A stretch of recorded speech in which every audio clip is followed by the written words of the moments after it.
Hi students, today we start with the revision of extra questions of chapter number 3 metals and non-metal. So first we start with the very short answer type questions. Our first question is state the change that occurs when iron nail is left exposed to humid air.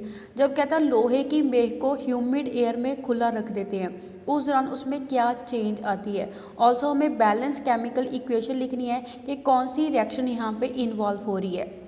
कहता है जब हम लोहे की मेख को humid air में रखेंगे उस दौरान उसकी ऑक्सीडेशन हो जाती है एंड उसकी जो सरफेस है वो क्या हो जाएगी, करोड हो जाएगी, या फिर उसको क्या बोल देते हैं, रस्टिंग बोल देते हैं. जैसे कहता है ह्यूमिड एयर में क्या होती है, ऑक्सीजन होती है एंड वाटर के मॉलिक्यूल्स होते हैं. जब कहता है आयरन के कॉन्टैक्ट में oxygen and number of water molecules आते हैं उस दौरान किसकी फॉर्मेशन होती है, हाइड्रेटेड फेरिक ऑक्साइड की फॉर्मेशन होती है जिसको हम क्या बोलते हैं, उसकी रस्टिंग हो जाती है. एज अल्ट जो आयरन है उसका कलर क्या हो जाता है, ब्राउन कलर हो जाता है.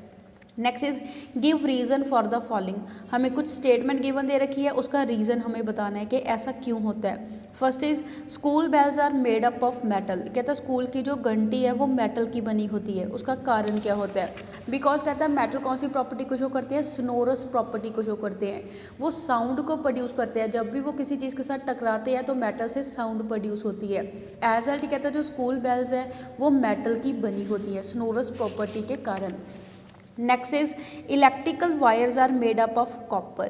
कहता है जो बिजली की तारें हैं वो कॉपर की क्यों बनी होती हैं, तांबे की क्यों बनी होती है.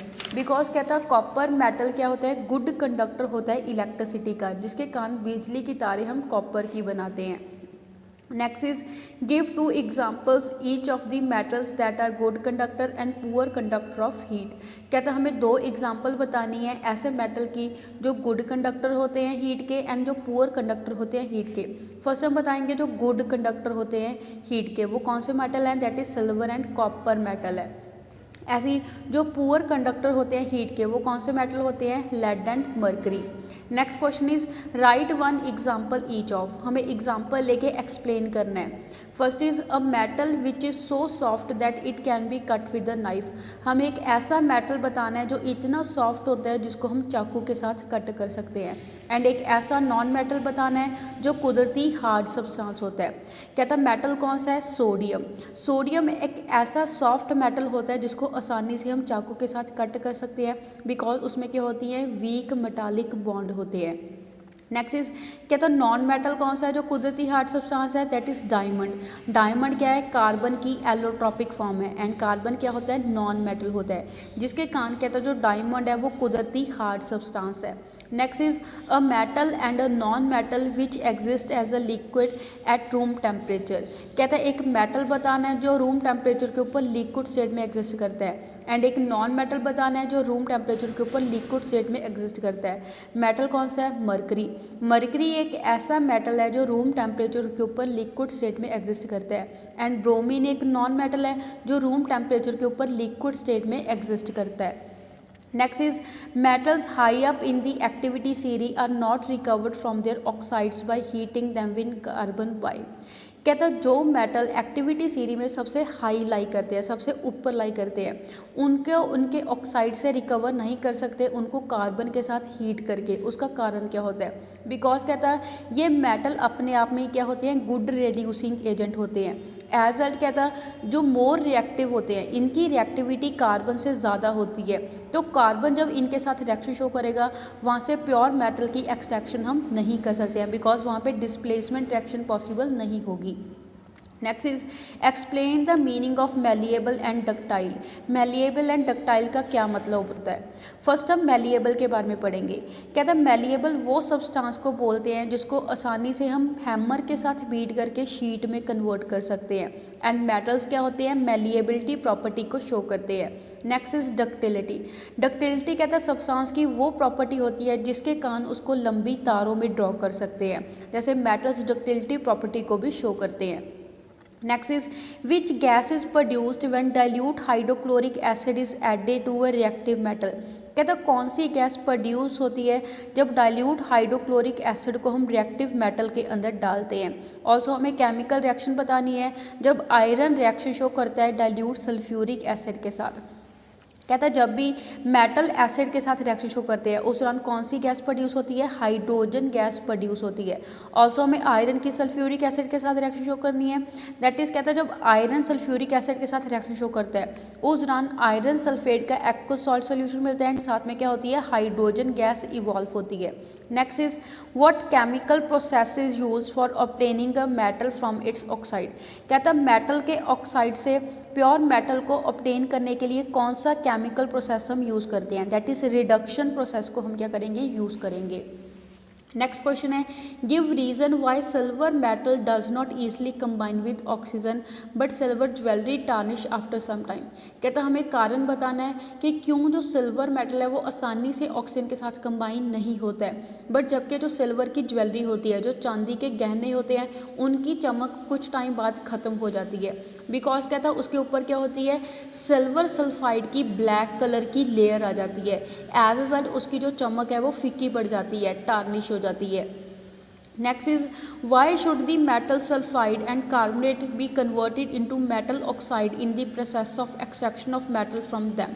कहते हैं जो मेटल के सल्फाइड होते हैं, जो मेटल का कार्बोनेट होता है, उनको फर्स्ट हम मेटल ऑक्साइड में क्यों कन्वर्ट करते हैं, जब भी हमें प्योर मेटल की एक्सट्रैक्शन करनी होती है उनके ऑक्साइड में से। कहता है उसका कारण क्या होता है, बिकॉज कहता है जो प्योर मेटल है वो आसानी से कहाँ से ऑब्टेन होता है, ऑक्साइड से ऑब्टेन होता है as comparison to sulphide and carbonate के, जिसके कारण कहता है हम फर्स्ट सल्फाइड एंड कार्बोनेट को मेटल के ऑक्साइड में कन्वर्ट कर लेंगे एंड फर्दर उसकी रिडक्शन करवा के वहाँ से क्या करते हैं, प्योर मेटल को ऑब्टेन कर लेते हैं। Next is why does aluminium become dull after some time. कहता है कुछ टाइम बाद जो अल्मीनियम है वो डल पड़ जाता है, उसकी चमक खत्म हो जाती है। वो किस वजह से होती है, बिकॉज कहता है अल्मीनियम के ऊपर एक प्रोटेक्टिव लेयर बन जाती है अल्मीनियम ऑक्साइड की। कहता है हवा में पड़े पड़े जब वो हवा के कॉन्टैक्ट में आएगा तो उसके ऊपर एक लेयर बन जाएगी अल्मीनियम ऑक्साइड की, जो उसको फर्दर रिएक्ट करने से रोकती है। ऑल्सो कहता है उसकी वजह से वो हमें डल दिखने लगता है। Next is explain why a salt which does not conduct electricity in solid state and but becomes a good conductor in molten state. कहता हमें बताना है कि जो सॉल्ट है वो सॉलिड स्टेट में बिजली को कंडक्ट नहीं करता, बट वो मोल्टन स्टेट के अंदर गुड कंडक्टर होता है इलेक्ट्रिसिटी का। उसका कारण क्या होता है, बिकॉज कहता है मोल्टन स्टेट या फिर एक्व स्टेट, एक्व स्टेट किसको बोलते हैं, जब सॉल्ट को पानी में डिजोल्व कर देते हैं उस दौरान उसको उसकी एक्व स्टेट बोलते हैं। कहता है molten state and aqueous state के अंदर जो आयंस वो फ्रीली मूव कर सकते हैं। फ्रीली मूव करने के कारण वो क्या होते हैं, गुड कंडक्टर होते हैं इलेक्ट्रिसिटी के, वो बिजली को कंडक्ट कर देते हैं। जबकि कहता है सॉलिड स्टेट के अंदर जो आयन है उसके बीच में strong electrostatic force of attraction होती है, एज रिजल्ट वो फ्रीली मूव नहीं कर सकते, तो सॉलिड स्टेट के अंदर वो बिजली को कंडक्ट नहीं करेंगे। But molten and aqueous state के अंदर आयंस फ्रीली मूव करने के कारण कहता है वो ऑपोजिटली चार्ज इलेक्ट्रोड की तरफ को मूव करते हैं under the influence of electricity, जिसके कारण वो गुड कंडक्टर होते हैं इलेक्ट्रिसिटी के। Next is why are ionic compound usually hard. कहता है जो आयनिक कंपाउंड है, जो केटाइन एंड एनाइन को मिलके बनते हैं, यूजली हार्ड क्यों होते हैं, बिकॉज कहता है केटाइन एंड एनाइन के बीच में strong electrostatic force of attraction होती है ऑपोजिट चार्ज होने के कारण, जिसके कारण वो ज़्यादातर क्या होते हैं, हार्ड होते हैं। Next is right balance chemical equation for the reaction. कहता है हमें रिएक्शन के लिए बैलेंस केमिकल इक्वेशन लिखनी है। जैसे हमें गिवन दे रखा है aluminium when heated in air. कहता है जब अल्मीनियम को हवा में हीट करते हैं उस दौरान प्रोडक्ट फॉर्मेशन क्या होती है, अल्मीनियम ऑक्साइड की फॉर्मेशन होती है। इस इक्वेशन को बैलेंस कर लेंगे। Next is name a non metal which is lustrous and a metal which is non lustrous. एक ऐसा नॉन मेटल बताना है जो चमकीला होता है एंड एक ऐसा मेटल बताना है जिसकी चमक नहीं होती है। आयोडीन एक ऐसा नॉन मेटल है जो क्या होता है, लस्ट्रस होता है, चमकदार होता है। एंड आयरन एक ऐसा मेटल है जो नॉन लस्ट्रस होता है, उसकी चमक नहीं होती है। Next is why are noble gases chemically less reactive. कहता है नोबल गैसेस की केमिकली लेस रिएक्टिविटी क्यों होती है, बिकॉज कहता है जो नोबल गैसेस हैं उसमें क्या होते हैं, एटम के आउटर मोस्ट शेल में 8 इलेक्ट्रॉन पूरे होते हैं। 8 इलेक्ट्रॉन पूरे होने के कारण कहता है वो रिएक्शन शो नहीं करता, ना ही वो इलेक्ट्रॉन को लूज़ करता है ना ही वो इलेक्ट्रॉन को गेन करता है, जिसके कारण वो क्या होते हैं, अनरिएक्टिव नेचर के होते हैं। कहता है अकेले हीलियम को छोड़ के, अकेले हीलियम के आउटर मोस्ट शेल में क्या होते हैं, 2 इलेक्ट्रॉन होते हैं, उसका डुप्लेट कंप्लीट होता है। बाकी के सभी जो नोबल गैसेस हैं उसके आउटर मोस्ट शेल में क्या होते हैं, 8 इलेक्ट्रॉन कंप्लीट होते हैं, जिसके कारण वो नोबल गैसेस बोलते हैं एंड वो अनरिएक्टिव नेचर के होते हैं। So that's all for today. Stay home, stay safe, thank you.